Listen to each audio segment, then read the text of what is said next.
পটলের বিভিন্ন রেসিপি হয়তো আপনারা বাড়িতে বানিয়েছেন, কখনো কি বানিয়েছেন চিংড়ি মাছের পুর ভরা পটলের দোরমা? না বানিয়ে থাকলে পুরো ভিডিওটি স্কিপ না করে দেখতে থাকুন। প্রথমে পটলগুলোকে ছিলে পটলের বীজটি বের করে নেব। এরপর একটি কড়াইতে দিয়ে দেব চিংড়ি মাছ আর দিয়ে দেব কয়েকটি কাঁচা লঙ্কা, বের করে রাখা বীজ পটলের, আর দিয়ে দেব আদা রসুন বাটা আর লবণ দিয়ে এটিকে ভালো করে ভেজে ঠান্ডা করে একটি পুর বানিয়ে নেব।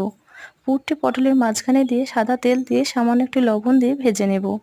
এরপর আবারও কড়াইতে সরিষার তেল, গোটা জিরে, তেজপাতা, পেঁয়াজ কুচি, কাঁচা লঙ্কা দিয়ে ভালো করে পেঁয়াজটি হালকা ব্রাউন কালার করে ভেজে নেব। এরপর অ্যাড করে দেব আদা রসুন বাটা, লবণ, হলুদ গুঁড়ো, লঙ্কার গুঁড়ো, ভালো করে কষিয়ে নিয়ে দিয়ে দেব জিরে গুঁড়ো।